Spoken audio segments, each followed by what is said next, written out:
Myself Jitesh, Ashoka training institute कडून मी आपल्या सगळ्यांचं टेंडरिंग आणि रेट अनालिसिस याच्या वेबिनारमध्ये स्वागत करतो.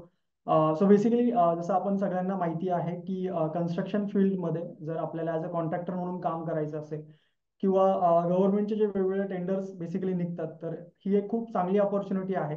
आणि आपल्याला जर ॲज अ कॉन्ट्रॅक्टर म्हणून या फील्डमध्ये जर काम करायचं असेल किंवा ऑलरेडी आपण काम करत असाल, तर कशा पद्धतीने वेगवेगळ्या टाईपचे जे टेंडर्स असतात, तर टेंडरचे वेगवेगळे टाईप्स, त्याचबरोबर कशा पद्धतीने आपण हे टेंडर्स भरू शकतो.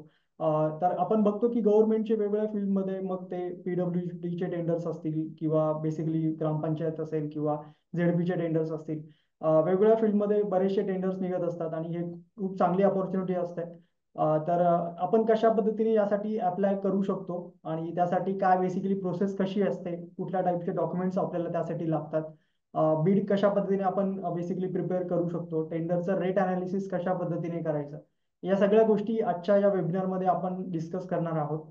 आणि याच्यामध्ये बेसिकली आपल्याला आपण त्याचबरोबर कशा पद्धतीने ऑनलाईन जे आता टेंडरिंगची जी प्रोसेस आहे, ई टेंडरिंग ज्याला आपण म्हणतो, तर तोही पार्ट आजच्या वेबिनारमध्ये आपण बघणार आहोत की ई टेंडरिंगद्वारे कशा पद्धतीने डिजिटली आपण टेंडर जे आहे ती सबमिट करू शकतो.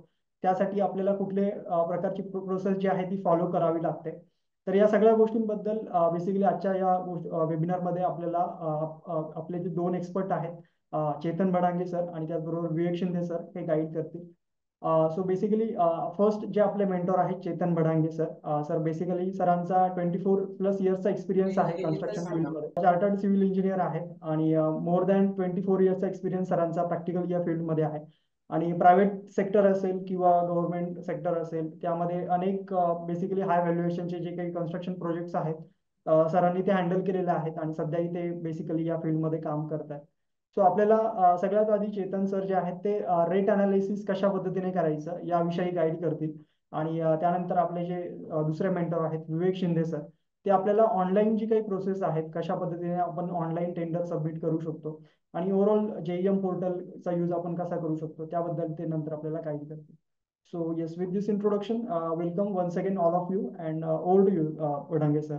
We can start the today's webinar. Thank you. Okay. Very good evening, all. So this is about me. Very short introduction, very concise introduction. And I've been in the industry for last 23 years, 24 years now. Also into training since last 18 years. आणि माझं construction project management, tendering, procurement, life cycle, everything त्याच्यामध्ये अं, माझं career आहे. So moving forward, आपण आपल्या आजचं जे webinar आहे, so the purpose of this today's webinar is की आपल्याला हे समजून घ्यायचं आहे की आपण टेंडर कसे भरू शकतो. गव्हर्नमेंटचे इवन प्रायव्हेटमध्ये टेंडर्स भरले जातात.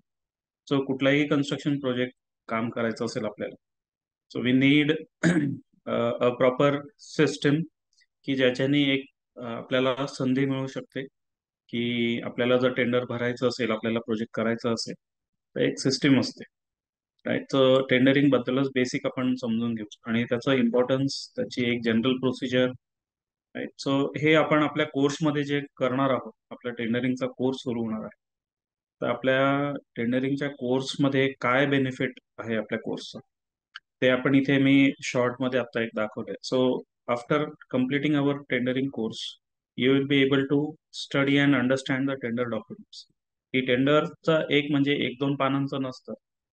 काही 100, 200, 500 पानांचे टेंडर्स असू शकतात, 1000 पानांचे असू शकतात. सो आपल्याला आधी टेंडर जर टेंडरिंग सिस्टीम मध्ये भाग घ्यायचा असेल, आपल्याला जर टेंडर घ्यायचे असतील, कामं करायची असतील, तर आपल्याला आधी तर अभ्यास करावा लागेल टेंडर डॉक्युमेंट्स. त्यांना समजून घ्यावं लागेल. राईट.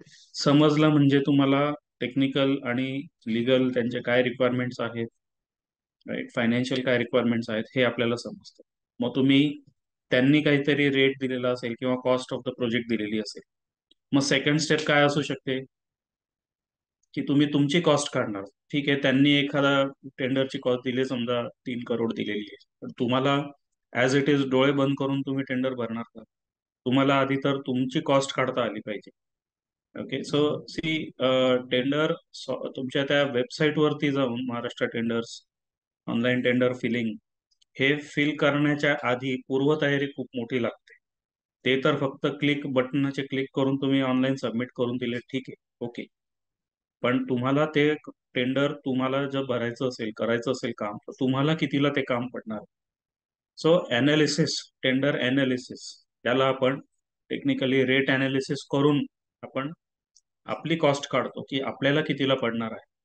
आणि मगच आपण पुढची स्टेप घेतो. तर पुढची स्टेप काय आहे की डिसाईड करायचं की आपल्याला टेंडर भरवायला पाहिजे का नाही भरायला. तो एक बिग डिसिजन. कारण बघा, टेंडरिंग सिस्टीम मध्ये टेंडर भरताना तुम्हाला पैसे पण भरावे लागतात, ते आपण पुढे बघू. पण आपल्याला आधीच जर कळालं की मला एवढ्या कमी रेटमध्ये मला परवडणार आहे का, किंवा जो काही रेट त्यांनी दिलेला असेल, रेट असेल किंवा टोटल प्रोजेक्ट कॉस्ट असेल, है ना, तर आपण पैसे कमवायला आलेलो असतो. तर आपल्याला जर टेंडर भरायचं आहे, आपल्याला जर पैसे कमवायचे, तर आपल्याला प्रॉफिट मार्जिन निघणार आहे का नाही, हे कशावरून कळेल की त्यांनी दिलेली प्रोजेक्ट कॉस्ट आणि त्याच्यावरून तुम्ही स्वतःची कॉस्ट काढणार, त्याच्यावरती एक ठराविक प्रॉफिट तुम्हाला मिळणार आहे का नाही, हे अनालाइज केल्यानंतर, टेंडरचं अनालिसिस केल्यानंतर तुम्हाला समजेल. तर हीच प्रोसिजर स्टेप बाय स्टेप आपण टेंडरचं अनालिसिस, रेट अनालिसिस, हेच आपण आपल्या याच्यात शिकणार. त्याच्यावरून तुम्ही डिसिजन घेऊ शकाल की टेंडर भरावं का नाही भरावं.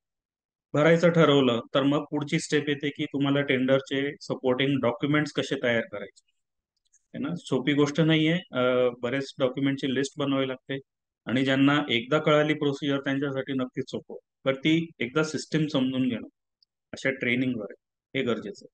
सो डिसिजन घेतलं तुम्ही की करायचं आहे, टेंडर भरायचं आहे, मला हे कळेल की काय डॉक्युमेंट, सपोर्टिंग डॉक्युमेंट्स लागतील. तर डॉक्युमेंटची लिस्ट एकदा तयार झाली की नंतर फक्त क्लिक करायचे आहेत बटन, आणि तुम्हाला डॉक्युमेंट्स तुमचे आणि पैसे हे फिल करून सबमिट करायचं आहे टेंडर, आणि मग डिपार्टमेंटची वाट बघायची. तर ह्या सगळ्या स्टेप बाय स्टेप प्रोसिजर आपण आपल्या कोर्समध्ये घेणार आहोत, राईट. सो आधीच आपल्या एक बेसिक आयडिया आपल्याला दिली आहे सर्वांना की आपण टेंडर कसा भरावा, किंवा आपल्या कोर्सचा काय बेनिफिट आहे, हे आपल्याला याच्याद्वारे आता सांगितलं. So let us move forward की टेंडरिंग ही सिस्टीमची मुळात कन्सेप्ट काय, राईट. तर एक एक्झाम्पल तुमच्या समोर आहे की काही गाड्यांचे तुम्हाला फोटोज दाखवले आहेत. समजा काही गाडी घ्यायची असेल आपल्याला, तर आपण नुसतं उठलो आणि बाजारात जाऊन गाडी घेतली असं होत नाही, है ना. आपण काही प्रश्न स्वतःला विचारतो, आपण काही स्टडी करतो, आपण अनालाइज करतो, कुठल्या टाईपच्या गाड्या अवेलेबल आहेत, माझी रिक्वायरमेंट काय आहे, मला कोणती गाडी घ्यायला पाहिजे. तर ऑप्शन्स खूप आहेत मार्केटमध्ये. टाईप असते, सेडान आहे, हॅचबॅक आहे, तुम्हाला एसयूव्ही लागू शकतो, एमयूव्ही लागू शकतो. तर किती साईज, किती सीटर, किती इंजिन, काय कॅपॅसिटी, तुमचं बजेट काय, तुमचा पर्पज काय, आणि हे सगळं ठरवल्यानंतर, कागदावरती केल्यानंतर, तरी सुद्धा तुम्ही डायरेक्ट जाऊन गाडी घेत नाही. तुम्ही आधी व्हिजिट करता शोरूमला आणि मग टेस्ट ड्राईव्ह घेऊन बघता. म्हणजे तुम्ही खात्री करून घेतात की येस, ही कार खरंच चांगली आहे ना. आणि हे सुद्धा तुम्ही ह्याच्यावरून तुम्ही कम्पॅरिझन करता आणि मग फायनली डिसिजन घ्या. हीच प्रोसिजर आपल्या टेंडरिंग मध्ये आपण करतो. की कुठलंही काम करताना, गव्हर्नमेंट डिपार्टमेंट असो किंवा प्रायव्हेट कंपनी असो, टेंडरिंग सिस्टीमचा पर्पजच तो आहे की ब्लाइंडली कोणाला तरी काम नाही द्यायचंय का. सो आपण त्यांच्या क्रायटेरिया ते सेट करतात आणि आपण त्याच्यात बसतो का नाही हे ते चेक करणार. तर हीच प्रोसिजर आपली टेंडरिंगची आहे. तर टेंडरिंग शॉर्ट डेफिनेशन तुमच्या समोर ठेवली आहे. Tendering it is a process of appointment or selection, है ना. कोणाचं, याचा ब्रेकअप करून आपण बघूया. तर कुणाचं अपॉइंटमेंट, किंवा कुणाचं सिलेक्शन, तर काही प्रोफेशनल्स ऑर एजन्सीज, है ना. प्रोफेशनल पर्सन, इंडिव्हिज्युअल पर्सन असू शकतात, किंवा एजन्सी असू शकते, कंपनी असू शकते. तर ह्यांचं एक सिलेक्शनची प्रोसेस आहे कुठलं तरी काम करण्यासाठी. आणि हे सिलेक्शन कसं करतो, थ्रू टेक्नो कमर्शियल इव्हॅल्युएशन. म्हणजे टेक्निकली ती कंपनी किंवा ते प्रोफेशनल स्ट्रॉंग आहेत का, आणि कमर्शियली ते स्ट्रॉंग आहेत का, आर्थिक दृष्ट्या. असं असेल, दोन्ही दृष्ट्या ते जर स्ट्रॉंग असतील, अशा व्यक्तीलाच काम दिलं जातं. सो एक टेक्निकल आणि कमर्शियल बेसिसवरती इव्हॅल्युएशन करतो, चेक करतो. असं करून काम दिलं जातं, एखादं काम करायचं असेल. तर आपल्या सिव्हिल फील्डमध्ये कोणाकोणाला टेंडरिंग थ्रू काम मिळू शकतं बघा. कॉन्ट्रॅक्टर्स असतात, मेन कॉन्ट्रॅक्टर असू शकतात, सब कॉन्ट्रॅक्टर असू शकतात, कन्सल्टंट, वेगळे वेगळे कन्सल्टंटची गरज पडते एखाद्या प्रोजेक्टसाठी, वेगळे वेगळे वेंडर्स आणि सप्लायर. आता वेंडर आणि सप्लायर मध्ये सुद्धा थोडासा फरक आहे. हे समजून घ्यायचं आपल्या कोर्समध्ये.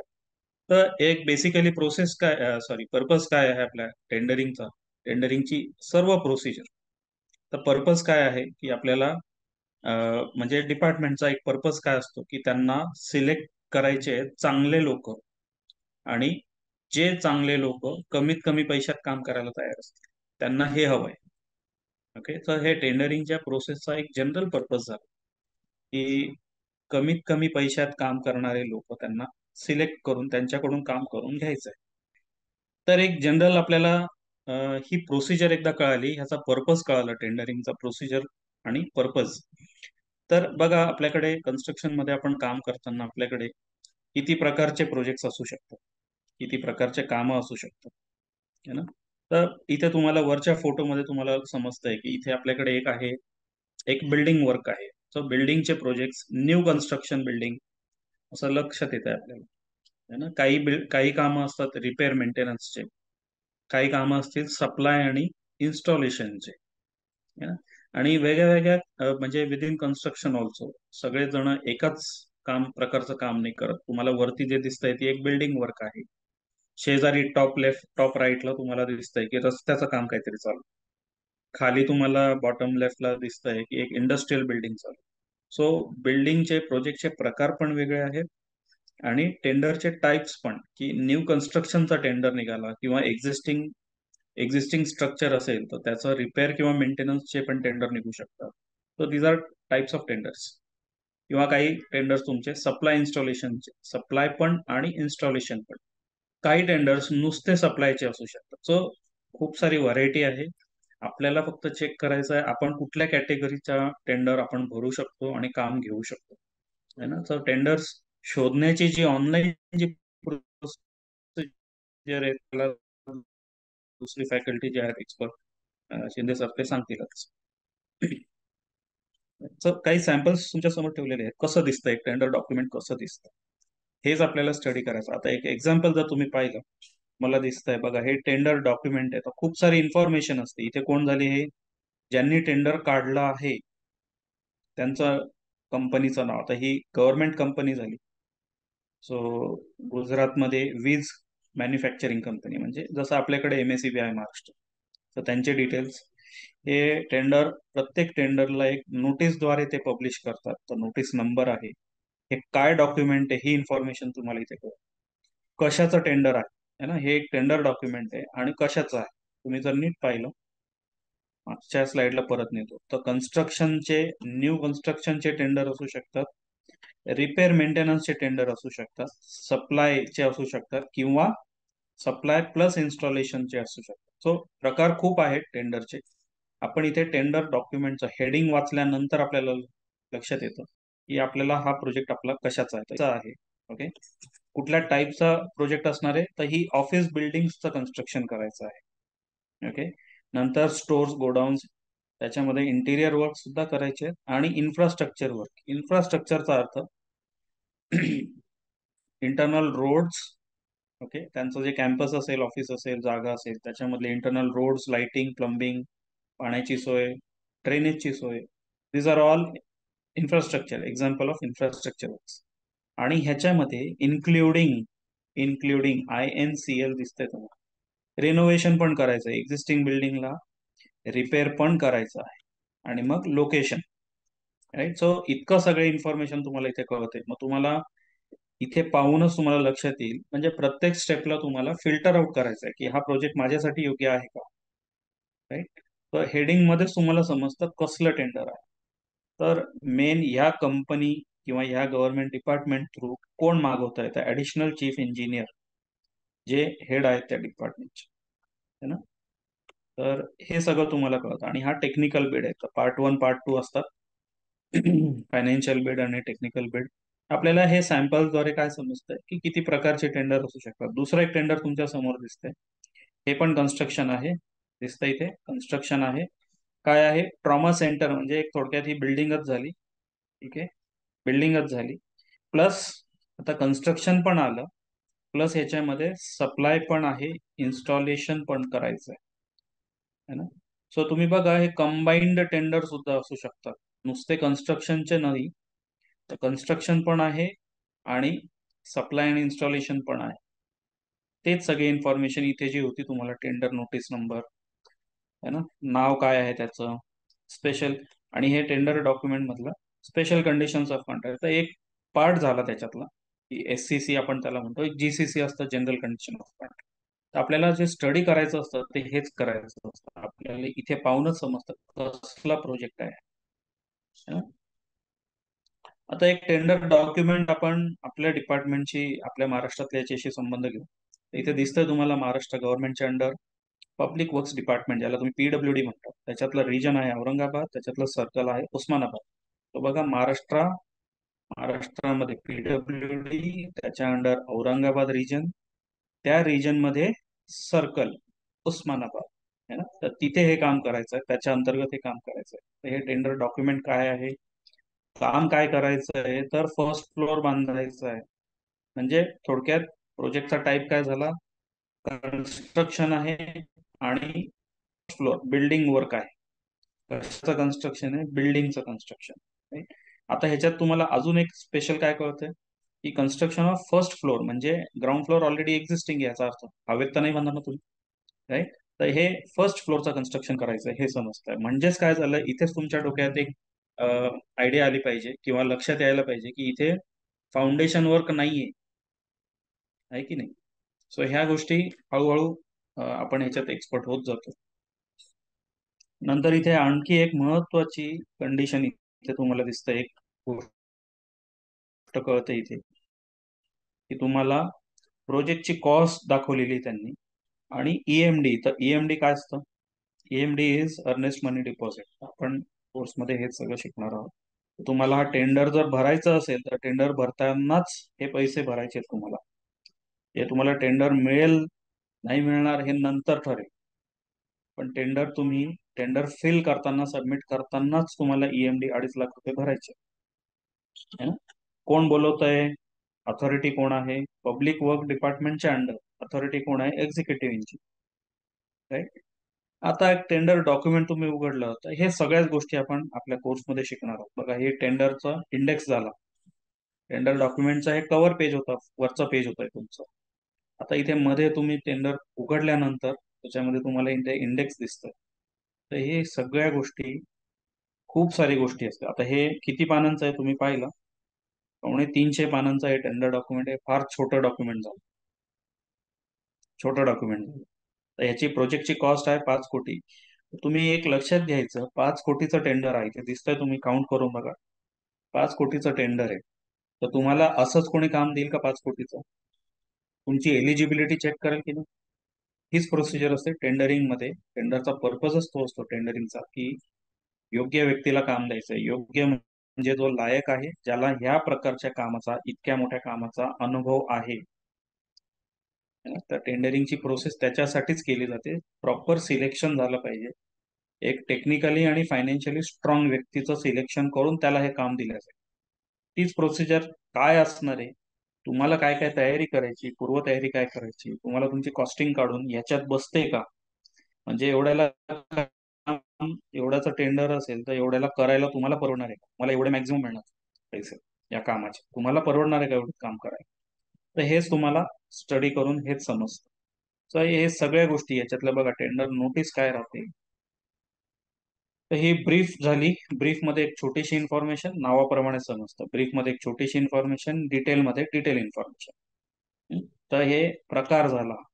B1 काय झाला, type of tender B1. B1 असतं, B2. तो प्रकार काय काय आहे टेंडर भरण्याचे, इथे पाहूनच तुम्हाला समजतं.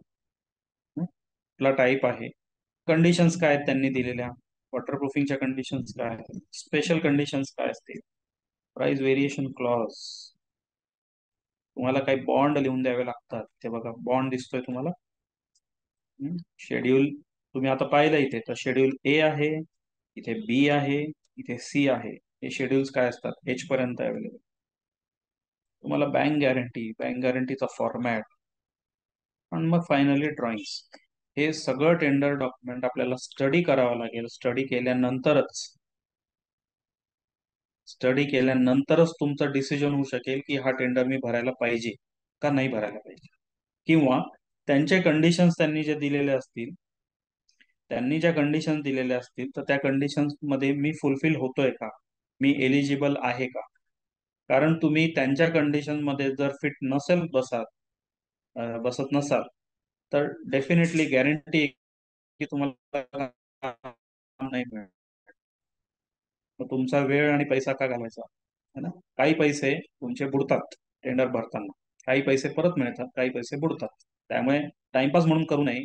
त्यांना सुद्धा एवढं सगळ्यांचं चेक करायला वेळ लागतो, मेहनत होते. म्हणून त्यांना एक खात्री पाहिजे की फालतू फालतू लोकांनी टेंडर भरू नये, टाइमपास म्हणून भरू. कारण ही मेहनतीचं काम आहे, सिलेक्शन. त्यामुळे हे सगळं याच्यासाठीच होतं. पैसे का घेतात त्या आधी, की त्यांना खात्री करून घ्यायची की जे सिरियसली इंटरेस्टेड आहेत काम करण्यात आणि जे लायक आहेत त्यांनीच भरावं टेंडर. आपल्याला हेच आपल्या कोर्समध्ये ऍक्च्युली जो प्रोजेक्ट आपण डिस्कस करणार आहोत तो हाच प्रोजेक्ट. मी त्याचाच इथे तुम्हाला स्क्रीनशॉट दाखवतोय. हाच टेंडर आपण आपल्या कोर्समध्ये डिस्कस करणार. साधारण 5 कोटीचा टेंडर आहे. तुम्ही याच्यापेक्षा मोठे टेंडर भरण्याची इच्छा असेल, याच्यापेक्षा छोटे असेल, प्रोसिजर बदलणार नाहीये एवढी खात्री ठेवा. ठीक आहे. आपण ज्या ह्याच्यामध्ये जो फ्लो असणार आहे आपला, है ना, तर तो बदलत नाही. टेंडर डॉक्युमेंट स्टडी करण्याची मेथड, तुमचे काही कॅल्क्युलेशन, तुम्हाला तुमची एलिजिबिलिटी काढायची राहते, तर हे सगळं करण्याची प्रोसिजर काही बदलत नाही. किती तुमचा छोटा असो ह्याच्यापेक्षा का मोठा टेंडर भरायचा असो. तर ई टेंडरिंग गव्हर्नमेंटमध्ये आजकाल कंपल्सरी आहे, सर्वांना माहीतच असेल. प्रायव्हेट इंडस्ट्रीमध्ये पण काही काही टेंडर्स, काही प्रोजेक्ट्स ई टेंडरिंगद्वारे बोलवले जातात, भरले जातात. काही ऑफलाईन, अजूनही ऑफलाईन चालू. तर एक प्रोसिजर जनरली काय राहते, ई टेंडरिंगची गव्हर्नमेंटच्या वेबसाईटवरती तुम्ही शोधू शकता. तुम्ही फॉर्म भरणार आणि आतमध्ये चेक होऊन जे लायक आहेत त्यांना बोलवलं जातं, मीटिंग केली जाते, डिस्कशन केलं जातं, निगोसिएशन केलं जातं प्राइसवरती, आणि मग फायनली ह्या प्रोसेसमधून बाहेर निघून एकाला काम दिलं जातं. ती एक ई टेंडरिंगची जनरल प्रोसिजर आहे. ऑनलाईन तुमचं संभाषण तर ऑनलाईनच होईल सुरुवातीला, फॉर्म भरण्याचं काम. पण फायनली तुम्हाला आतमध्ये बोलून म्हणजे अशी डिस्कशन आणि प्राइस निगोसिएशन केल्या जाईल. तुम्ही जर बाकीच्या गोष्टींमध्ये फुलफिल होत असाल तर, एलिजिबल असाल तर, आणि मग फायनली एवढ्या सगळ्यांमधून एकाला कोणाला तरी काम केलं जातं. टेंडरिंगची जनरल प्रोसिजर. लाईफ सायकल काय आहे, की सुरुवातीला तुम्हाला काय करायचं, एक्सक्यूज, तुम्हाला सुरुवातीला टेंडर शोधायचं आहे ना, सर्च करायचं आहे. त्यातल्या त्यात सर्च करून मी कुठलं भरायला हवं, तर एक प्रॉपर अप्रोप्रिएट टेंडरचं सिलेक्शन तुम्हाला करायचं आहे ना. तुम्हाला माहिती आहे की तुम्ही कुठल्या टाईपचं टेंडर करण्याची इच्छा आहे किंवा लायक आहात इन जनरल. मग त्याच्यानंतर चांगलं एक टेंडर तुम्हाला करण्यालायक सापडलं, अट्रॅक्टिव्ह वाटलं ते टेंडर, तर मग तुम्ही त्याला डाउनलोड करणार. त्याचे डॉक्युमेंट्स, टेंडर डॉक्युमेंट तुम्ही स्टडी करणार. स्टडी करून तुमचं अनालिसिस होईल, म्हणजे तुमची काय निघेल, रेट अनालिसिस करून तुम्ही तुमचं कॉस्टिंग काढणार, तुम्हाला कितीला पडतंय ते का, है ना. तर टेंडर मध्ये तर त्यांनी प्रोजेक्टची कॉस्ट दिलेली असेल, तेवढ्या तुम्हाला करायला परवडेल का, तर ह्या स्टेपमध्ये तुम्ही करा. मग तुम्ही ठरवणार की तुम्ही त्यांच्या कंडिशन्स फुलफिल होत आहेत का तुमच्याकडून, तुम्ही एलिजिबल आहात का टेक्निकली पण आणि फायनान्शियली पण. मग तुमचं वर्किंग करून, टेंडरचं वर्किंग करून तुम्ही जर योग्य असेल तर मग तुम्ही टेंडरचे डॉक्युमेंट्स बनवणार. तर तुम्हाला डिजिटल करायचं आहे, ऑनलाईन सबमिट करायचं तर डिजिटल सिग्नेचर लागते, टूल्स वगैरे विवेक सर सांगतील असं. आणि फायनली तुम्ही टेंडर भरून सबमिट करा. तर हे सर्व जबाबदारी टेंडररची. एकदा का तुम्ही टेंडर सबमिट केला, फिल केला आणि सबमिट केला, सपोर्टिंग डॉक्युमेंट्स तुम्ही अपलोड केले, सपोर्टिंग तुमची ती इनिशियल जी फी असते, ईएमडी असते, ती भरली तुम्ही, तर मग तुमचा रोल संपला. त्याच्या पुढचा रोल कोणाचा, डिपार्टमेंटचा, अथॉरिटीचा. तर ते काय करतील, सगळ्यांनी तुमच्यासारख्या बऱ्याच लोकांनी जे टेंडर भरलेले असतील त्याच्यातून ते सिलेक्ट करतील टॉप 3. टॉप 3 कोण असतील, ज्यांनी कमीत कमी प्राइस कोट केली ना. तर L1, L2, L3 काय राहतं आपण ते बघू. निगोसिएशनला बोलवतील. निगोसिएशन नंतर एकाला कोणाला तरी फायनल अप्रुव्हल मिळून त्याला प्रोजेक्ट अवॉर्ड केला. So this is entire short मध्ये entire life cycle of a construction project. टेंडरिंगची लाईफ सायकल आहे, सॉरी, ई टेंडरिंगची लाईफ सायकल आहे ना. तर ह्या प्रोसेसच आपल्याला समजून घ्यायच्या आहेत आपल्या कोर्समध्ये. आणि खूप साऱ्या टेक्नॉलॉजी, टर्मिनॉलॉजीज आहेत, खूप सारे शब्द आहेत ज्या नवीन लोकांना कन्फ्यूज होऊ शकतं किंवा डोक्यावरून जाऊ शकतं. तर हेच बारीक बारीक गोष्टी आपण जसं जसं आपण टेंडर डॉक्युमेंट स्टडी करत पुढे सरकू तसं तसंच आपल्याला या गोष्टी समजायला लागतं. आणि ह्यांचं प्रत्येकाचं इन्फॉर्मेशन, प्रत्येकाचा इम्पॉर्टन्स तुम्हाला समजायला लागतं, त्याचा अर्थ समजायला लागतो. ओके, सो ईएमडी काय असते, बीजी काय आहे, बँक गॅरंटी, ना सिक्युरिटी डिपॉझिट काय राहतं, या दोघांमध्ये काय फरक आहे, ईएमडी आणि सिक्युरिटी डिपॉझिट मध्ये काय फरक आहे, एलओआय पीओक्यू काय असतं, तुमचं प्री क्वालिफिकेशन क्रायटेरिया दिलेले असतात, तिथे तुम्हाला समजतं. आपण तेव्हा टेंडर डॉक्युमेंट वाचतो, तिथे समजतं की मी एलिजिबल आहे का नाही. तो सो तुम्हाला एलिजिबिलिटी तुम्हाला स्वतःला काढायची आहे, ते तुम्हाला नाही सांगणार आहे. तुम्हाला काढायची आहे. त्यांनी फक्त कंडिशन्स दिलेल्या आहेत की ते कसं चेक करणार आहे एलिजिबिलिटी. तुम्ही तुमचं कॅल्क्युलेशन तुम्हाला जमलं पाहिजे, आणि इथेच तुम्हाला समजेल की त्यांच्या कंडिशन मध्ये तुम्ही बसत आहात की नाही. सो प्री क्वालिफिकेशन साठी जे कॅल्क्युलेशन्स करायचे ते आपण ऍक्च्युअल करून बघू. आता मागच्या स्लाइडला जे दाखवलं तुम्हाला त्याच स्टँडर्ड डॉक्युमेंट आहे ना, तर त्यांच्या बऱ्याच कंडिशन्स असतात, त्याच्यात तुम्ही फुलफिल होतायत का नाही होत. तर मोबिलायझेशन ऍडव्हान्स तुम्हाला मिळणार आहे का नाही. सो टेंडर डॉक्युमेंट स्टडी करून मगच तुम्हाला लक्षात येईल की हे टेंडर भरण्यासारखं आहे का नाही. एक डीएलपी असतो, एलडी, तुमच्याकडनं पेनल्टी वसूल करण्याचा हक्क आहे डिपार्टमेंटला. तुमचा 1 वर्षाच्या वर प्रोजेक्ट चालला तर तुम्हाला महागाई मिळणार आहे का नाही. तुम्हालाही माहिती आहे 1 वर्षाच्या वर, 6 महिन्याच्या वर, दर 6 महिन्याला महागाई रेट वाढत राहतो. प्राइस व्हेरिएशन क्लॉज त्यांनी दिला आहे का नाही दिला. प्रकार काय असतात टेंडरचे, B1 B2, टेक्निकल बिड काय असते, फायनान्शियल काय असते, तुमची कॅपॅसिटी ते काढणार आहे, बिड कॅपॅसिटी. रिटेन्शन काय असतं बघा इथे, रिटेन्शन काय असतं, लिक्विडेट डॅमेज काय असतं. खूप साऱ्या टेक्निकल आणि फायनान्शियल टर्मिनॉलॉजीज आहेत, ज्या समजल्या नाही तर तुमच्याकडून टेंडर भरताना चूक होऊ शकते. आय होप सर्वांना ह्या गोष्टीची तर आयडिया असेल की जर आपल्याला टेंडर डॉक्युमेंट वाचून नीट समजून नाही घेता आला, तर तुम्ही जर टेंडर भरला तर ते भरताना तुमच्याकडनं काहीतरी चुकीचे अंदाज लावून भरल्या जाईल, आणि ज्याचा नंतर तुम्हाला लक्षात येईल की अरे इथं माझ्याकडनं चूक झाली, हा पॉईंट तर मी गृहीतच नव्हता तर, है ना. त्यामुळे ह्या टर्मिनॉलॉजी सगळ्या डिटेलमध्ये समजून घ्यायचा, आणि त्याचा तुमच्यावरती काय इम्पॅक्ट होणार आहे, तुमच्यावरती काय इम्पॅक्ट होणार त्याला समजायला पाहिजे, है ना. तर आपण हे आता बिड कॅपॅसिटी वगैरे कसं आहे की तुम्ही तुमच्याकडे आत्ता किती काम हातात आहेत, बिड कॅपॅसिटी एकाने विचारलंय. बिड कॅपॅसिटी म्हणजे आता तुमच्याकडे तुमची आधी तर तुम्ही एलिजिबिलिटी किती आहे ते काढणार.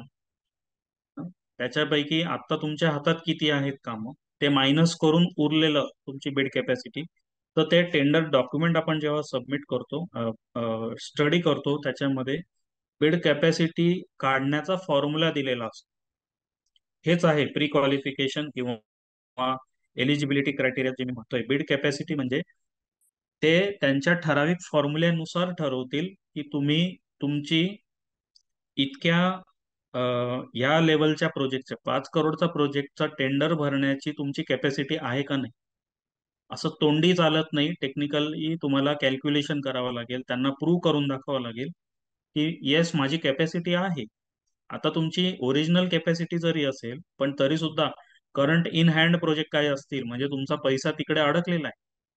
मग तुम्ही त्यांना ही खात्री करून घ्यायची की त्यांनी तुम्हाला जर प्रोजेक्ट दिला तर तुमचे पैसे दुसरीकडे अडकल्यामुळे तुम्ही आमचा प्रोजेक्ट तर नाही थांबवणार ना.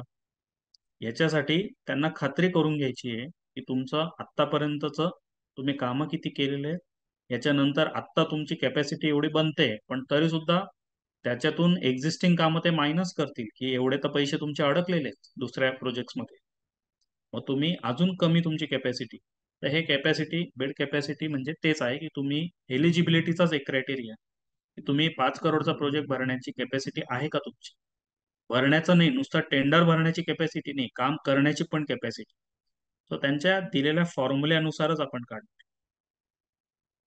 ओके, अजून काही प्रश्न आहेत.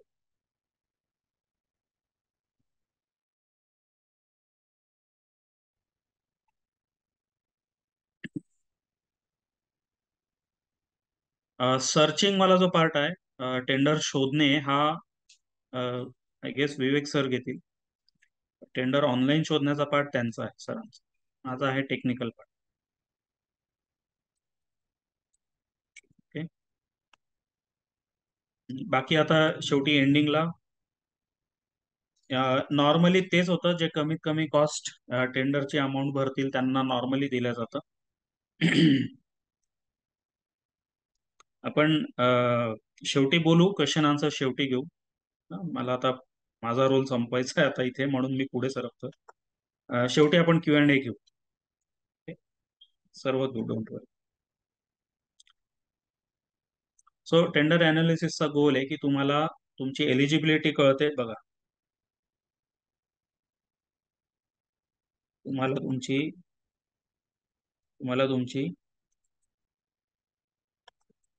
तुम्हाला तुमची एलिजिबिलिटी कळते, तुम्हाला तुमच्या कॉस्ट किती लागणार आहे, आणि शेवटी अल्टिमेटली तुम्हाला प्रॉफिट उरणार आहे का नाही हे कळेल. तुम्हाला तुमच्याकडनं काम चुकलं, डिले झालं, तर तुम्हाला काही पेनल्टी लागते का. सो टेंडर अनालिसिस करून ह्या सर्व गोष्टी आपल्याला समजतात. म्हणजे आपण प्रिपेअर आपलं करू शकतो की मी कुठे अटकायला नको. कारण बघा, मोठे प्रोजेक्ट्स आहेत, छोटे जरी असले तरी सुद्धा जे काही पैसे गुंतणार आहेत ते सुटले पण पाहिजे आणि वरती प्रॉफिट मिळायला पाहिजे. कुठलंही काम असं असू नये की मी फक्त काम केलं, प्रॉफिट तर नाहीच झालं, उलट नुकसान झालं, है ना. हे तर कोणालाच नकोय. तर तुम्ही एलिजिबल नसाल तर इथेच तुम्ही स्टॉप होऊ शकतात, की टेंडर भरायची गरजच नाही. तुम्ही जर एलिजिबलच नसाल तर तुम्हाला प्रॉफिटच मिळणार नसेल तरी काही अर्थ नाहीये टेंडर भरायला. आणि पेनल्टी काय काय आहे तुम्हाला, जे LD आपण म्हणतो, लिक्विडेटेड डॅमेजेस, ते तुमच्याकडनं वसूल करू शकतात. हा त्यांना हक्क असतो, राखीव असतो त्यांच्याकडे. तर लिक्विडेड डॅमेज काय आहे, म्हणजे एक प्रकारची पेनल्टी झाली जी तुमच्या बिलातून मायनस करतील.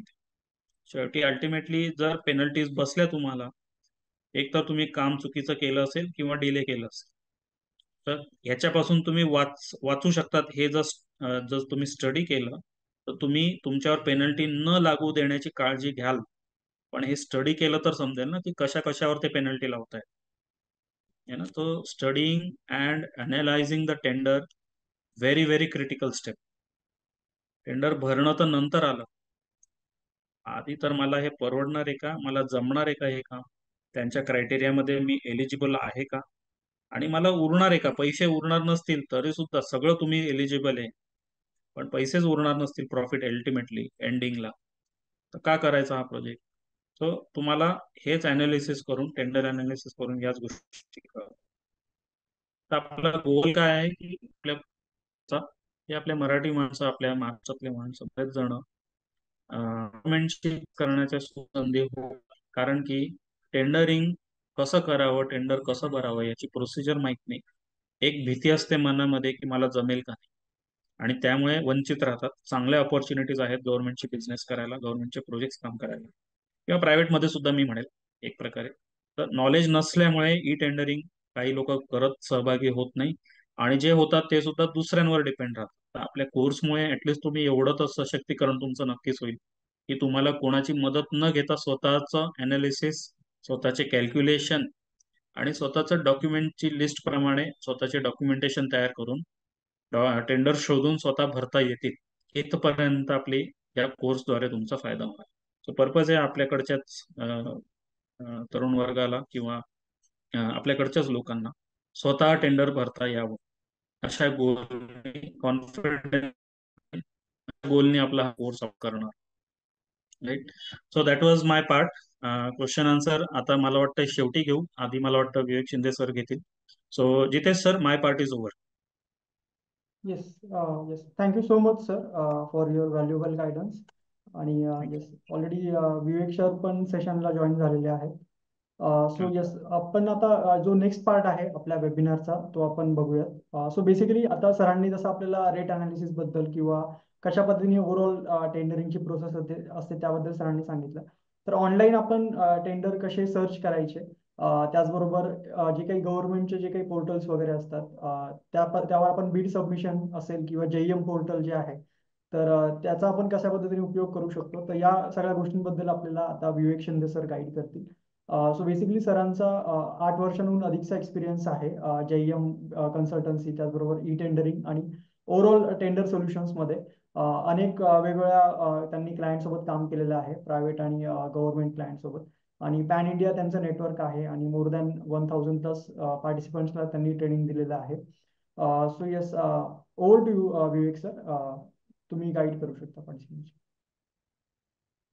मित्रांनो नमस्कार, मी Vivek Shinde, proprietor of Vivekraj services. Basically एक पार्ट सरांनी क्लिअर केलेला आहे. माझ्याकडे जो सेकंड पार्ट दिलेला आहे तो टेक्निकलचा पार्ट आहे. तर तुम्ही ई टेंडरिंग जे प्रोक्युरमेंटचं पोर्टल आहे त्यावरती तुम्ही प्रोसेस कशी करणार, त्याला रजिस्ट्रेशन कसं करणार. सरांनी टेंडरिंग बद्दल तर समजून सांगितलं, पण त्यासाठी काय काय टेक्निकल डिटेल्स असतील, आपल्याला रजिस्ट्रेशन कुठे करावं लागेल, इन्स्ट्रुमेंट काय काय पाहिजेत, या सर्व स्टार्ट टू एंड टेक्निकलच्या डिटेल्स हा पार्ट मी कव्हर करणार आहे. 12 वर्षांचा एक्सपिरियन्स आहे मित्रांनो मला या क्षेत्रामध्ये. 5 वर्षांचा एक्सपिरियन्स आहे जीएम पोर्टल मध्ये, आणि मी गोल्ड मेडलिस्ट आहे सेंट्रल गव्हर्नमेंट ऑफ इंडियाला. जे ई टेंडरिंगचे सेशन होतात सेंट्रलचे आणि स्टेटचे, त्याला गव्हर्नमेंटला अप्रूव्ह फॅकल्टी आहेत मित्रांनो. मी हे गोल्ड मेडल सर्टिफिकेट आहे मित्रांनो माझं. गोल्ड मेडलिस्ट जीएम एक्सपर्ट जे पीके सिंग सर होते सेंट्रल गव्हर्नमेंट ऑफ इंडियाला IAS ऑफिसर, त्यांच्यातर्फे 2021 ला मला गोल्ड मेडल मिळालेलं आहे. आता टेंडरिंग मध्ये एक्झॅक्टली काय काय बेस असतो जो ऑनलाईन प्रोक्युरमेंट पोर्टल मध्ये कव्हर होतो. टाइप्स ऑफ टेंडर आपलं ऑनलाईन, आपल्याला डिजिटल सिग्नेचर गरजेचे असते, सिस्टम सेटअप करावा लागतो, रिक्वायर्ड डॉक्युमेंट्स असतात टेंडर सबमिशन साठी. आपण पोर्टलला ऑनलाईन रजिस्ट्रेशन करतो, ऑनलाईन टेंडर सबमिशन प्रोसेस करतो, त्यानंतर टेंडर ओपनिंग होतं आणि अवॉर्ड ऑफ कॉन्ट्रॅक्ट, अग्रीमेंट आणि बँक गॅरंटी, अशी सरासरी नॉर्मल एकंदरीत प्रोसिजर असते. भारतात जे टेंडर चालतात ते 2 बिड सिस्टम चालतात, टेक्निकल अँड फायनान्शियल. आणि जो युजर GR आपल्याकडे करंटली आता यूज करतात स्टेट गव्हर्नमेंटला, तो आहे 1/12/2016. आणि जो सेंट्रलचा आहे तो आहे GFR 149 गव्हर्नमेंट फायनान्स रूल्स. आणि टेंडरमध्ये 2 प्रकारचे बिड असतात, एक टेक्निकल बिड असतं, दुसरं फायनान्शियल बिड असतं. टेक्निकल बिड मध्ये सर्व तांत्रिक डॉक्युमेंट्स असतात कंपनीचे, फायनान्शियल मध्ये आपल्या असलेल्या आयटमचा रेट आपण कोट करतो. त्यानंतर जी डिजिटल सिग्नेचरची प्रोसिजर आहे त्यामध्ये टेंडरिंगसाठी ते DSC कशी बनवायची, तिच्यासाठी काय काय डॉक्युमेंट्स लागतात, आधार कार्ड असेल, पॅन कार्ड असेल, OTP असेल, फोटो असेल, या सर्व डिटेल्स आणि डिजिटल सिग्नेचर हा सर्वात महत्वाचा पार्ट आहे ती टेंडरिंग मध्ये, तो गरजेचाच असतो. त्यानंतर आपण महा टेंडर पोर्टल वरती सर्व टेंडर बघतो, रजिस्ट्रेशन करतो. तर टेंडर पोर्टलला कशा प्रकारे रजिस्ट्रेशन करायचं, वेबसाईटला कसं रजिस्ट्रेशन करायचं, लॉग इन कसं करायचं, त्यावरती टेंडर कसं सबमिशन करायचं, हे सर्व पार्ट आपण कव्हर करतो. DGSMD काय आहेत, स्वायत्त खरेदी काय प्रकार आहेत, याच्या डिटेल्स, रेट कॉन्ट्रॅक्ट कसे असतात, हे सर्व डिटेल्स कव्हर करणार. हे सर्व प्रोक्युरमेंट पोर्टल आहे मित्रांनो. या सर्व प्रोक्युरमेंट पोर्टलला ई टेंडरिंगचे कामं चालतात. भारतात जवळपास 263 प्रोक्युरमेंट पोर्टल आहेत आणि मी वैयक्तिक 122 पोर्टल वरती काम केलेलं आहे. पण आता करंटली स्टेटला पण आणि सेंट्रलला पण GM government E market place हे पोर्टल आलेलं आहे आणि सर्व काम GM वरती आणि महाराष्ट्राचं महा टेंडर वरती चालतं. गव्हर्नमेंट ई मार्केट प्लेस जे ऑनलाईन खरेदी विक्रीचं पोर्टल आहे, हा सेंट्रलचा GFR ऍज पर 149 जे सँक्शन झालेला आहे, राष्ट्रपती साहेबांनी सही केलेली आहे, त्याचं गॅजेट आहे. सेंट्रल नंतर स्टेटचा आपला GR, ज्या दिवसांपासून प्रोक्युरमेंट पॉलिसी लागू झाली त्या पॉलिसीचा GR आहे, त्याबद्दल डिटेल्स माहिती आपण मिळवणार आहोत. आजचं करंटचं लोकेशन, प्रोक्युरमेंट पोर्टल मध्ये असलेले ऍक्टिव्ह वेंडर, का करंटली आपण आज माहिती घेतो आहेत, पण आज रोजी जवळपास 65 लाख वेंडर हे रजिस्ट्रेशन घेऊन काम करत आहे. त्यानंतर प्रोसिजर, ऑल ऑफ प्रोसिजर आणि स्टेक होल्डर्स, त्यामध्ये आपण बघणार आहोत ती सेलर साईट. आपल्याला प्रशासकीय यंत्रणेला काहीतरी प्रोडक्ट विकायचं आहे आपलं, ते आपण कशा प्रकारे विकणार. फुटप्रिंट्स आहेत, पूर्ण भारतामध्ये प्रोक्युरमेंटची प्रोसिजर चालते, प्रोक्युरमेंटचीच पॉलिसी चालते. प्रशासकीय यंत्रणेला काहीही खरेदी करायची असेल तर प्रोक्युरमेंटची पॉलिसी ही राबवावीच लागते. त्याच्यासाठी रूल्स आणि नियमावली लावून दिलेली आहेत शासनाने. आपण कशा प्रकारे प्रोक्युरमेंट पॉलिसी जी आहे ती फॉलो करतो, त्यामध्ये काय काय बेनिफिट्स मिळणार आपल्याला, हे सर्व बघणार आहोत. त्यानंतर फ्युचर ऑपॉर्च्युनिटी मित्रांनो तुमच्यासाठी काय काय आहेत. आता तुम्ही सर्व फ्रेशर आहात किंवा ऍक्च्युअल तुम्ही गव्हर्नमेंटमध्ये काम करतात, तुम्ही काय करू शकता, तर सेल्फ बिझनेस करू शकतात, गव्हर्नमेंटचे कॉन्ट्रॅक्टर होऊ शकतात, प्रायव्हेट कॉन्ट्रॅक्टर होऊ शकतात, ट्रेडिंग इन ऑल सेक्टर्स, सर्व क्षेत्रामध्ये ट्रेडिंग करू शकतात, कन्सल्टन्सी सर्व्हिस पण देऊ शकतात तुम्ही, बोथ साईड शासनाला पण देऊ शकतात आणि प्रायव्हेट पण करू शकतात. चांगल्या कंपनीत जॉब वॅकन्सी पण तुम्हाला मिळतात. रजिस्टर इंजिनियर जसे पीडब्ल्यूडी चे सुबे इंजिनियर असतात, इलेक्ट्रिकलचे मेकॅनिकलचे, त्याप्रमाणे तुम्ही रजिस्टर इंजिनियर पण होऊ शकतात. महिला वर्गांसाठी पार्ट टाइम जॉब आहे टेंडर सबमिशन साठी, आणि all types of e tender consultancy services. तुम्ही दुसरा विवेक शिंदेही महाराष्ट्रात होऊ शकतात. अजून तरी महाराष्ट्रात दुसरा विवेक शिंदे नाहीये, पण तुम्ही जर चांगला प्रयत्न केला तर दुसरा विवेक शिंदे व्हायला फार असा वेळ जाणार नाही. तर हे जे सर्व बेस होतं, माझ्या अंडरला जो सिलेबस दिलेला आहे इन्स्टिट्यूटने, तो सर्व सिलेबस मी तुम्हाला समजून सांगितला. आता यामध्ये एक लक्षात घ्या, ई टेंडरिंग हा सर्वात मोठा समुद्र आहे. तुम्ही किती चांगल्या प्रकारे काम करतात त्यावर आहे. आणि सध्या जर देशाचा कल बघितला तुम्ही, तर हा खाजगीकरणाकडे जास्त आहे, आणि खाजगीकरणाकडे भारत देश आपला झुकलेला आहे. प्रशासकीय यंत्रणेमध्ये नोकऱ्या फार कमी आहेत, 2च जागा निघतात आणि 20 लाख फॉर्म येत आहेत. त्यामुळे आपल्याला गव्हर्नमेंटला कॉन्ट्रॅक्टर बनणं काळाची गरज आहे. जर आपण कॉन्ट्रॅक्टर नाही बनलो तर आपल्याला कुठेतरी कंत्राटीमध्ये काम करणं गरजेचं राहील. त्यामुळे आता तुम्ही सर्वांनी ठरवायचं आहे का तुम्हाला प्रशासकीय यंत्रणेमध्ये कॉन्ट्रॅक्टर व्हायचं, का जो गव्हर्नमेंटचा कॉन्ट्रॅक्टर होतो आहे त्याच्या हाताखाली काम करायचं. तरी पण जे मला सांगितली, आणि तुम्ही सर्व आज इथे आलात आणि उद्योगवर्धिनीने परत मला एक 10 मिनिटं बोलण्यासाठी चान्स दिला, त्याबद्दल सर्व टीमचे मी आभारी आहेत. आणि मी हँडओव्हर करतो सरांकडे. सर, काही क्वेश्चन असतील विद्यार्थ्यांचे तर नक्कीच सांगा, मी आहे online. Thank you. Yes. Yes, thank you so much sir. So Vivek sir thank you, आणि चेतन सर तुमचेही थँक्यू. आपण बेसिकली बऱ्याच डिटेलमध्ये सगळे जे ऍस्पेक्ट आहेत, बेसिकली आपल्याला एक ब्रीफ आयडिया आलेली आहे की कशा पद्धतीने ओव्हरऑल टेंडरिंगची प्रोसेस असते आणि काय काय अपॉर्च्युनिटीज आहेत या सेक्टरमध्ये. तर बरेचसे क्वेश्चन्सही आहे, आणि आपला अशोका ट्रेनिंग इन्स्टिट्यूटचा एक फुल फ्लेज कोर्स आपण याच बेसिसवर डिझाईन केलेला आहे, की जसं की आता सरांनी सांगितलं की बऱ्याचशा अपॉर्च्युनिटीज या फील्डमध्ये आहे. पण आपल्याला बऱ्याच वेळेला त्याची इन्फॉर्मेशन नसते किंवा प्रॉपर नॉलेज नसल्यामुळे, टेक्निकल आपल्याला इन्फॉर्मेशन नसल्यामुळे आपण त्या अपॉर्च्युनिटीज ला बेसिकली त्याचा बेनिफिट घेऊ नाही शकत. तर ह्या कोर्स आम्ही अशा पद्धतीने डिझाईन केला की ज्यामध्ये आपल्याला ओव्हरऑल टेंडर सर्च कसे करायचे, किंवा कशा पद्धतीने बेसिक ज्या काही टर्मिनॉलॉजीज असतात, कुठल्या प्रकारचे डॉक्युमेंट्स आपल्याला लागतात, कुठल्या प्रकारचे रजिस्ट्रेशन्स लागतात, कोटेशन कसं बनवायचं, रेट अनालिसिसच्या जे काही टेक्निकल टर्म्स आहेत, EMD असेल किंवा टेंडरची फी असेल, त्यासाठी डिजिटल सिग्नेचर असेल, फॉर्म रजिस्ट्रेशन असेल, किंवा टेंडरचे वेगवेगळे फॉर्मॅट्स आपण बघतो, त्याच्यामध्ये बऱ्याचशा कंडिशन्स असतात. मग त्या कंडिशन्स कशा पद्धतीने आपण बेसिकली ओळखू शकतो. त्या व्यतिरिक्त टेंडरचं जे अनालिसिस आहे हा एक खूप इम्पॉर्टंट पार्ट आहे. तर टेंडरचं अनालिसिस कशा पद्धतीने करायचं, त्याच पद्धतीने बीड सबमिशन असेल, त्याच्या व्यतिरिक्त कशा पद्धतीने टेंडरची जी काही आपली फाईल असते ती प्रिपेअर करायची.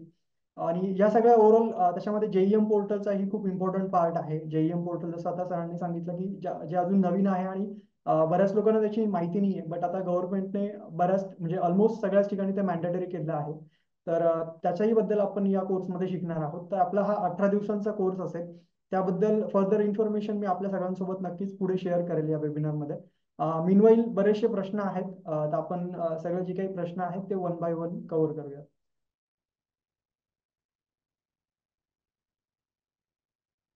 ओके.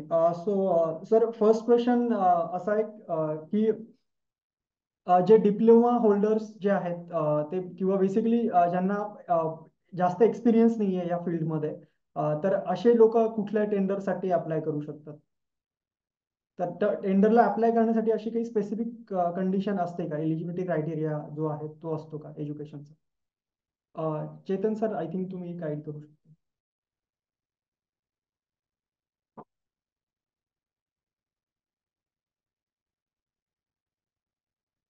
चेतन सर किंवा विवेक सर, तुम्ही गाईड करू शकता याबद्दल.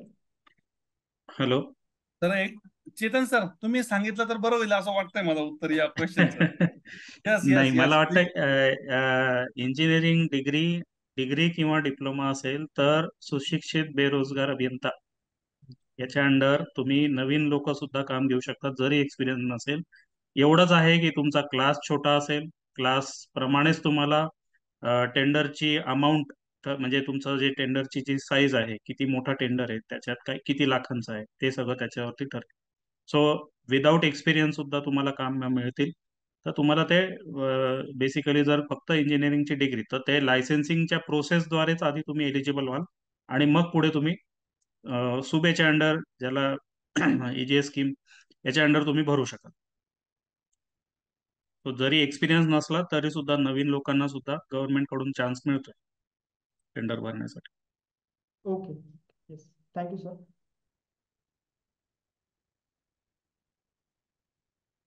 सर नेक्स्ट क्वेश्चन जो आहे, तर याच्यामध्ये टेंडरमध्ये EGS म्हणून कुठली स्कीम जी असते, तर त्याबद्दल बेसिकली थोडासा गायडन्स करा. ती स्कीम नेमकी काय आहे आणि. तेच सांगितले ना, एम्प्लॉयमेंट इंजिनियर, ती employment guarantee scheme. Okay okay, ठीक आहे नवीन सर. लोकांना कामं मिळण्यासाठीचं ते मदत आहे शासनाकडून. सर नेक्स्ट क्वेश्चन जो आहे तो बेसिकली टेंडर फिलिंग रिलेटेड आहे. तर टेंडरचे आपण जे बेसिकली बघतो, झेडपीचे टेंडर असतील किंवा PWDचे टेंडर आहेत किंवा ग्रामपंचायत असतील, तर हे फिल करताना ते बेसिकली कुठल्या ऑथॉरिटीकडे बेसिकली ते जातात. जसं आता झेडपीचं टेंडर आहे तर त्याची ऑथॉरिटी, कन्सर्न ऑथॉरिटी कुठली असते, तर याबद्दल आय थिंक विवेक सर तुम्ही गाईड करू शकता. सर, यामध्ये अथॉरिटी प्रत्येक ठिकाणी वेगवेगळे असतात. जर ग्रामपंचायतीचं टेंडर जर बघितलं तर सर्व अथॉरिटी असते ग्रामसेवकाकडे आणि सरपंचाकडे. हेच जर आपण पंचायत समितीला जर आलो तर पंचायत समितीकडे सभापती आणि BDO सर असतात. जर तहसीलला गेलो आपण तर तहसीलकडे तहसीलदार साहेब असतात, आमदार साहेबांचे निधी असतात. आणि जिल्ह्याला आलो तर इकडे तुमचे CO साहेब बसलेले असतात झेडपीला, जिल्हाधिकारी साहेब बसलेले असतात, डेप्युटी जिल्हाधिकारी साहेबांकडे असतात, आणि CP लेवलचे, SP लेवलचे आयुक्त आणि कमिशनर ऑफिस, अशा प्रकारे जे पण HOD डिपार्टमेंट असतील त्यांच्याकडे ते टेंडर असतात. आणि राज्याचे जे असतात ते सचिव साहेबांकडे असतात. जे राज्याचे सचिव आहेत मंत्रालय लेवलला, ते सचिव साहेब सगळे टेंडर काढायचे काम करतात. तर प्रत्येक डिपार्टमेंटला जे HOD असतील त्यांच्या अंडरला सर्व टेंडरिंगची प्रक्रिया चालते. Okay, yes, thank you sir. Sir next question असा आहे की ऑफलाईन टेंडरसाठी काही आता लिमिट आहे का, किंवा ऑफलाईन टेंडरच्या रिगार्डिंग बेसिकली तुमचं काय ओपिनियन आहे. तर ऑफलाईन टेंडर जवळपास 99.99% बंद झालेले आहेत. सहकार क्षेत्रातले फक्त ऑफलाईन टेंडर चालतात. त्यांचे पण ऑनलाईन प्रोक्युरमेंट नसल्यामुळे. बाकी महा टेंडर आणि GM आल्यापासून मला तरी नाही आठवलं एवढ्या 4-5 वर्षात मी ऑफलाईन टेंडर कधी काम केलं. ऑफलाईन टेंडर नाहीच आहे सध्या. ती कोटेशन पद्धत चालते. कोटेशन पद्धतसाठी प्रत्येक डिपार्टमेंटला एक स्वतंत्र विभाग आहे, आणि ती खरेदी दिलेला निधी एका आर्थिक वर्षात जर त्यांना सँक्शन 25 लाखाचा असेल किंवा 5 लाखाचा असेल किंवा 25,000चा असेल, त्याच्यावरती कोटेशन पद्धत राबवता नाही येत. तो प्रोसेस, तेवढा निधी संपला का तिथून पुढे त्यांना टेंडरच करावं लागतं. त्यामुळे जवळपास 99% कोटेशन फिजिकल टेंडर जे आहेत ते संपलेले आहेत. सगळं ऑनलाईन प्रक्रिया टेंडरची चालते आता. ओके, सो नेक्स्ट क्वेश्चन आहे की ओके, न्यू इंजिनियर्ससाठी काय काय अपॉर्च्युनिटीज आहे. आय थिंक ऑलरेडी सरांनी त्याबद्दल सांगितलंय. सर याबद्दल जर तुम्ही अजून जर सांगू शकत असाल की नवीन जे फ्रेशर जे आहेत तर त्यांच्यासाठी काय बेसिकली अपॉर्च्युनिटीज आहेत, त्यांनी कशा पद्धतीने सुरुवात केली पाहिजे. प्रेशरने मित्रांनो सुरुवातीला आता प्रॉपर शिकून गायडन्स घेतला पाहिजे. कुठेतरी चांगल्या प्रकारे एका संस्थेत एक्सपिरियन्स घेतला पाहिजे. त्यानंतर ऍक्च्युअल त्यांना एक 6 ते 7 महिन्यात ब्रीफ आयडिया येईल का टेंडरिंग बिझनेस कसा चालतो. त्यानंतर ते कोणत्या क्षेत्रात त्यांना आवड आहे त्या क्षेत्रात गेले पाहिजे. मी सिक्युरिटी गार्ड होतो स्वतः, 5,000 सरासरी पेमेंट होता. मला बोलण्याची आवड होती, मी कन्सल्टन्सी मध्ये आलो. त्या प्रकारे जी त्यांची आवड आहे त्या क्षेत्रात जाणं, पण या क्षेत्राचा व्याप समजून घेणं एकदा गरजेचं आहे. त्यासाठी ट्रेनिंग घेणं आणि कुठेतरी एक्सपिरियन्स घेणं हा पाया भक्कम करण्यासाठी काहीतरी चांगला असेल. Okay, yes, thank you sir. Sir next question जो आहे तो बिडिंग कॅपॅसिटी रिलेटेड आहे की बिडिंग कॅपॅसिटी आणि वर्क कॅपॅसिटी जी आहे तर त्या रिलेटेड बेसिकली कशा पद्धतीने ती इन्क्रीज होते याबद्दल आपण काय गाईड करू शकतो? बीड कॅपॅसिटी, आता जसं मी बोलताना सांगितलं होतं, बीड कॅपॅसिटी तर तुमचा पूर्वीचा अनुभव याच्यानुसार ठरेल, आणि तीच पुढे तुम्ही जसे जसे कामं वाढतील तुमचे, हळूहळू तुमची बीड कॅपॅसिटी तशीच वाढत जाते. ज्या लेवलचे तुम्ही कामं घेत जाल, जसं तुमचं कामांचं म्हणजे फॉर एक्झाम्पल आज तुम्ही आतापर्यंत तुम्ही 1 कोटीचे घेत होते, तर नॉर्मली त्याच्यापेक्षा थोडंसं त्या रेंजमधले तुम्ही प्रोजेक्ट घेतात. हळूहळू मोठे टेंडर मिळायला सुरुवात होते जसे तुम्ही सक्सेसफुल प्रोजेक्ट पुरे करणार. तर हळूहळू तीच तुमची बीड कॅपॅसिटी, म्हणजे कारण ते बीड कॅपॅसिटी कॅल्क्युलेट करताना तेच बघतात की मागच्या 5 वर्षात, मागच्या 3 वर्षात तुम्ही काय कामं केलेले आहेत, किती मोठे मोठे कामं केलेले आहेत. त्याच्यावरूनच त्यांच्या फॉर्म्युल्याला कॅल्क्युलेशन करूनच ती बीड कॅपॅसिटी ठरते. तर तुम्ही जेवढे जास्त कामं केलेले असतील, जास्त मोठे कामं केलेले असतील, तेवढं इथून पुढे तुमची कॅपॅसिटी हळूहळू वाढत जाते. ओके ओके, थँक्यू कामं सर. करूनच वाढणार आहे, कारण ते पूर्वीच्या अनुभवावरूनच आजची कॅपॅसिटी काढतात. म्हणजे थोडक्यात नॉर्मली मागच्या 3 वर्षात काय कामं केली, एवढं काम केलंय का, इतक्या कॉस्टचे किती कामं केलेत तुम्ही, है ना, त्याच्यानुसारच ते बीड कॅपॅसिटी काढणार. सो पूर्वीचा अनुभव जेवढा जास्त स्ट्रॉंग असेल, तितकं तुमची बीड कॅपॅसिटी नेक्स्ट प्रोजेक्टसाठी वाढत जाते हळू. बरोबर. ओके. येस. सो बेसिकली आपला ओव्हरऑल जो काही एक्सपिरियन्स आहे त्यालाही आपल्या इथे बेसिकली कन्सिडर करावं लागतं. फ्रेशरसाठी जसं सरांनी सांगितलं अपॉर्च्युनिटीज डेफिनेटली आहेत. तर त्यामुळे असं नाही की तुमच्याकडे एक्सपिरियन्स नसेल तर तुम्ही काम नाही करू शकत. डेफिनेटली तुमच्यासाठी अपॉर्च्युनिटीज आहेत. पण ज्यांना मोठ्या स्केलवर जे मोठे प्रोजेक्ट वगैरे हँडल करायचे असतात तर डेफिनेटली तिथे तुम्हाला तुमचा प्रिव्हियस जो काही एक्सपिरियन्स आहे तो असणं नेसेसरी आहे. ओके. सर EMD मध्ये बेसिकली काही लिमिटेशन असतं का? त्याबद्दल थोडंसं गाईड करा. म्हणजे हा प्रश्न कोणाला आहे मला नाही समजला. ओके. नेमकं काय विचारायचं? सर बेसिकली त्यांनी विचारले की EMD जे आपण बेसिकली जी भरतो तर त्याच्यामध्ये कशा पद्धतीने त्याचे लिमिटेशन्स असतात किंवा त्या रिलेटेड ओव्हरऑल एक जनरल क्रायटेरिया नेमका कसा असतो टेंडर्समध्ये? टेंडरचा क्रायटेरिया त्याच्यामध्ये, आता मी एक जे एक्झाम्पल दाखवलं तुम्हाला, त्याच्यामध्ये त्यांनी ईएमडीची अमाऊंट लिहिलेली असते. नॉर्मली 0.5% असेल प्रोजेक्ट कॉस्ट जी असेल तुमची, ओके. कामाची जी कॉस्ट आहे. आता एक्झाम्पल तुम्हाला, 1 मिनिट, इथे दिसत असेल, आय होप दिसतंय स्क्रीन सर्वांना माझी. Yes sir, visible. इथे बघा 5 कोटीचा टेंडर आहे. टोटल अमाऊंट इज 5 करोड्स, आणि ईएमडीची अमाऊंट त्यांनी दिलेली आहे. कोणाला सांगता येईल बरं, 5 करोडच्या किती पर्सेंट होते ईएमडी ही? बघा, 2.5 लाख रुपये.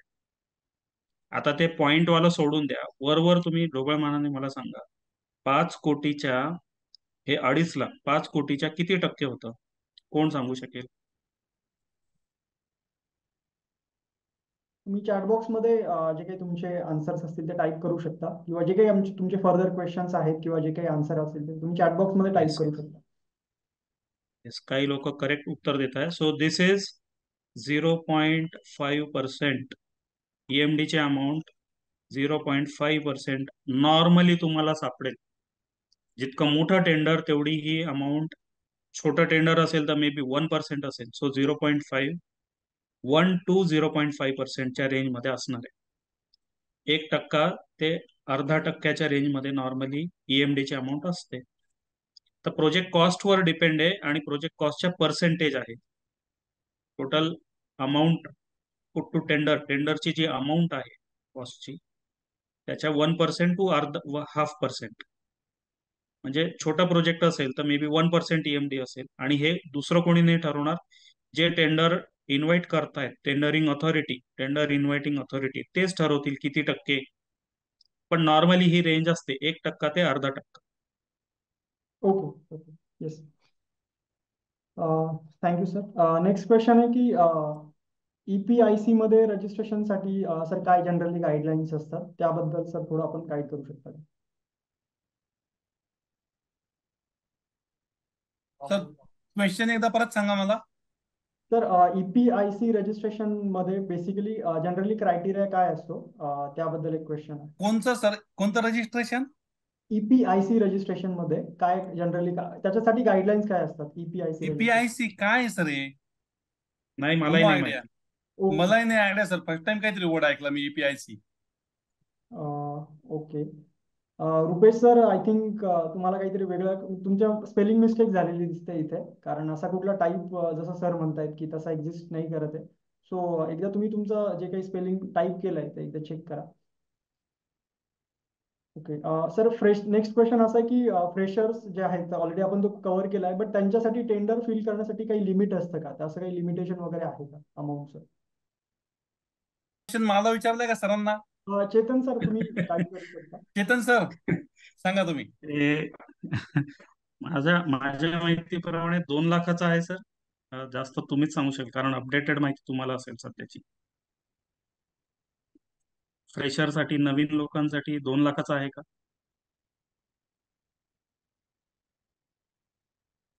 ओके.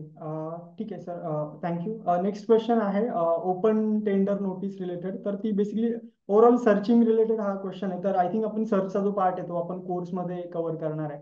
तर कोर्स रिलेटेड आपल्या काही क्वेश्चन्स आहेत. तर क्विकली मी आपल्या सगळ्यांसोबत आपला जो कोर्स आहे 18 दिवसांचा जो आपण डिझाईन केलेला आहे, ज्यामध्ये आपण डिटेलमध्ये कशा पद्धतीने टेंडर सर्च करायचे, टेंडर फिल कसे करायचे, ओव्हरऑल रेट अनालिसिस कसं करायचं आणि कशा पद्धतीने JEM पोर्टलचा आपण इफेक्टिव्हली यूज करू शकतो, या सगळ्या गोष्टी आपण त्या कोर्समध्ये इन डिटेलमध्ये कव्हर करणार आहोत. तर 1-2 मिनिटं मला द्या, मी माझी स्क्रीन शेअर करतो. ओके. आय होप की सगळ्यांना माझी स्क्रीन विजिबल असेल.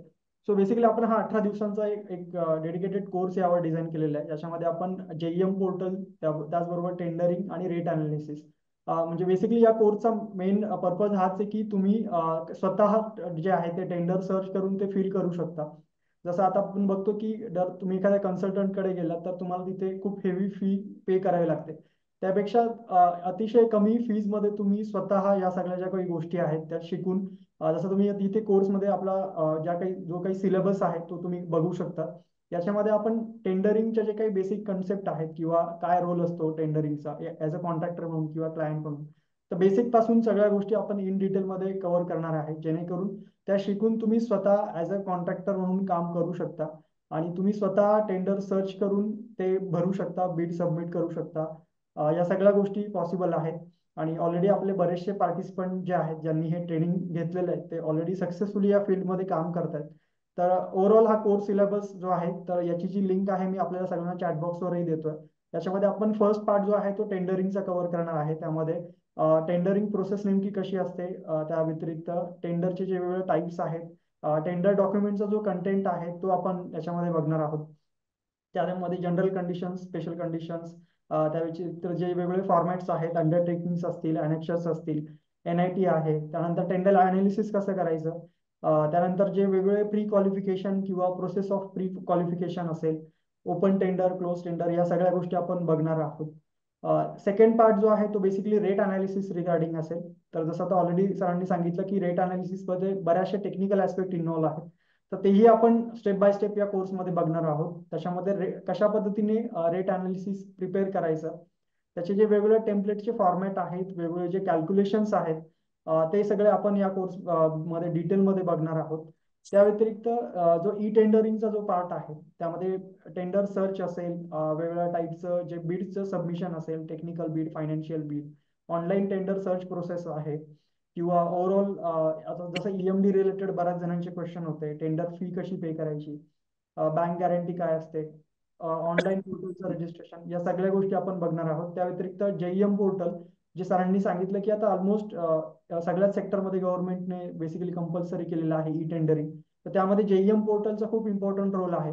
तर कशा पद्धतीने आपण JEM पोर्टलचा इफेक्टिव्ह यूज करू शकतो, JEM पोर्टलवर रजिस्ट्रेशन कसं करायचं, तिथे कशा पद्धतीने आपली जी प्रोफाईल आहे ती क्रिएट करायची, आणि तिथे बेसिकली आपण टेंडर कशा पद्धतीने फिल करू शकतो, तर या सगळ्या गोष्टी आपण या कोर्समध्ये बघणार आहोत. आपला हा 18 दिवसांचा कोर्स असेल आणि आपल्या कोर्सची जी बॅच आहे ती नेक्स्ट लाईव्ह ऑनलाईन जी बॅच आहे ती 4 मार्च पासून स्टार्ट होते. नेक्स्ट मंडे पासून, पुढच्या सोमवार पासून आपली बॅच स्टार्ट होते. आणि याच्यामध्ये आपले जे मेंटॉर आहेत चेतन बढांगे सर आणि विवेक शिंदे सर हे आपल्याला गाईड करतील. आणि हे की हायलाइट बेसिकली आपण इथे बघू शकता. आणि काही सक्सेस स्टोरीजही आपल्या आहेत की जे आपले अल्युमनाय पार्टिसिपंट आहेत, जे सक्सेसफुली या फील्डमध्ये बेसिकली कन्स्ट्रक्शन फील्डमध्ये आणि ओव्हरऑल कॉन्ट्रॅक्टिंग मध्ये ते काम करतात. तर अशा अनेक सक्सेस स्टोरीज पण आपल्या वेबसाईटवर लिस्टेड आहेत. तर आपला हा कोर्स जो आहे तो लाईव्ह ऑनलाईन मोडमध्ये आपण कंडक्ट करणार आहोत. झूम ॲपवर आपले सेशन्स होतात आणि टायमिंग जो असेल कोर्सचा तो संध्याकाळी 7 ते 8:30 असा असतो.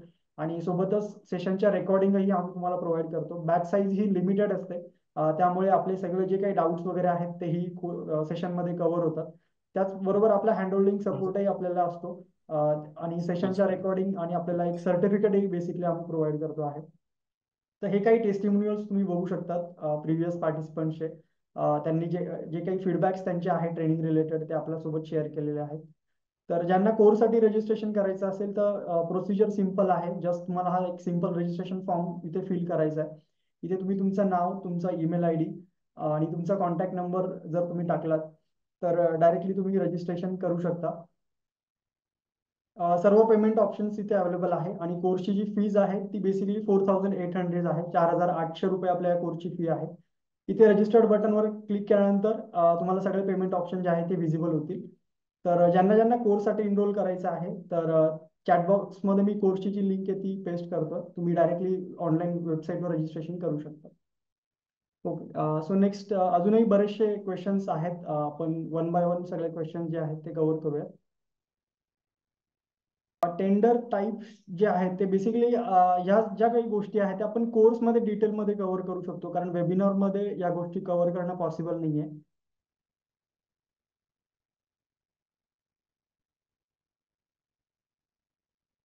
येस, असं गरजेचं नाही की तुमचं टेक्निकल बॅकग्राऊंडच पाहिजे. जसं विवेक सरांनी सांगितलं की याच्यामध्ये टेंडर कन्सल्टिंग आहे किंवा इतरही बऱ्याचशा ऑपॉर्च्युनिटीज आहेत. तर त्यामुळे फक्त कॉन्ट्रॅक्टिंगच नाही तर इतरही बऱ्याचशा अशा फील्ड्स आहेत की ज्याच्यामध्ये नॉन टेक्निकल लोक पण काम करू शकतात.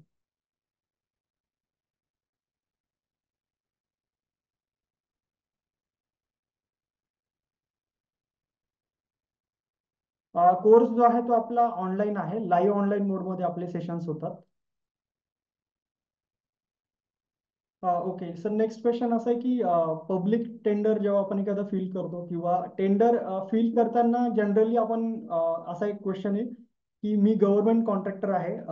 महेश सर म्हणतात की मी गव्हर्नमेंट कॉन्ट्रॅक्टर आहे, बट बऱ्याच वेळेला टेंडर फील करताना अडचणी येत आहेत. तर अशा जनरल काय प्रिकॉशन्स आपण घेतल्या पाहिजे जेणेकरून आपला जो सबमिशन रेट आहे किंवा ओव्हरऑल आपण सक्सेसफुली बेसिकली आपण ती बीड विन करू शकतो. तर अशा जनरल तुमचा काय ऍडवाइस असेल या रिलेटेड? क्वेश्चन असं आहे की जे वेगवेगळ्या टाईपचे जे टेंडर्स बेसिकली आपण बघतो, त्यामध्ये जसं की त्याच्यामध्ये सप्लायचे टेंडर्स असतील किंवा इन्स्टॉलेशन आहे, मेंटेनन्स आहे. तर यामध्ये बीड प्रिपरेशन करताना असा स्पेसिफिक क्रायटेरिया असतो का? म्हणजे या टेंडरच्या ज्या वेगवेगळ्या ज्या टाईप्स आहेत बेसिकली, तर त्या रिलेटेड असा स्पेसिफिक काही क्रायटेरिया आहे का? असा एक question.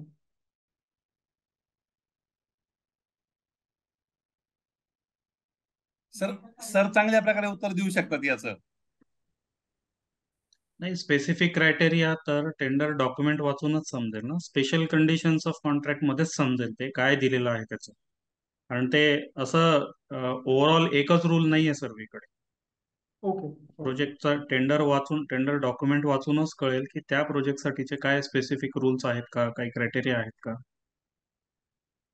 Okay sir, next question असा आहे की झेडपीचे किंवा बेसिकली ग्रामपंचायतचे जे काही टेंडर्स वगैरे आहेत ते फिल करताना जेईएम पोर्टलचा तुम्ही उल्लेख केला होता. तर जेईएम पोर्टलचा किती इम्पॉर्टंट रोल आहे आणि ओव्हरऑल कशा पद्धतीने तिथे आपण रजिस्ट्रेशन वगैरे करू शकतो? आय थिंक विवेक सर आपण कोर्समध्ये ही गोष्ट ह्या गोष्टी डिटेलमध्ये कव्हर करतो. याबद्दल सर तुम्ही काय सांगू शकाल?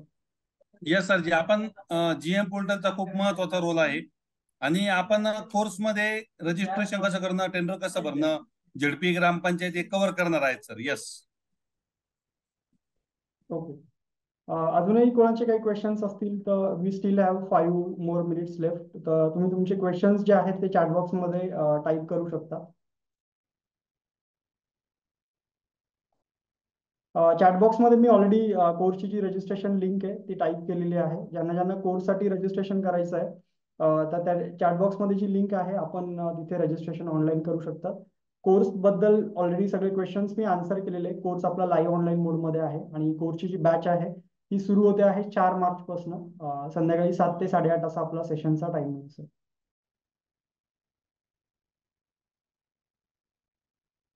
फीज निलेश सर, फीज आपली 4,800 रुपये फीज आहे. सर नेक्स्ट क्वेश्चन असा आहे की एक्सपिरियन्स आपल्याकडे असेल तर आपल्याकडे PWD चे रजिस्ट्रेशन करता येते का? नाही सर, पीडब्ल्यूडीचं शुभेच्छा रजिस्ट्रेशन करायला इंजिनिअरिंग पाहिजे. ओके. पाहिजे.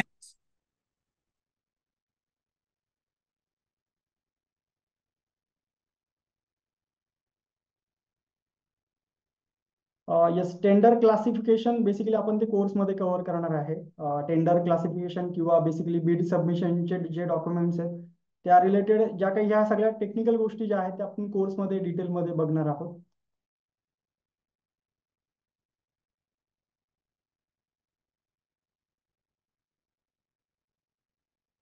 संजय सर, ऑलरेडी सरांनी हा क्वेश्चन आन्सर केला आहे की आपण PWDचं जे रजिस्ट्रेशन आहे विथ एक्सपिरियन्स आपल्याला आय थिंक आपलं इंजिनिअरिंग बॅकग्राऊंड असेल तर तुम्ही ते करू शकता. Okay, so I think we have covered all the questions. अजून काही कोणाचे क्वेश्चन्स नाही आहेत.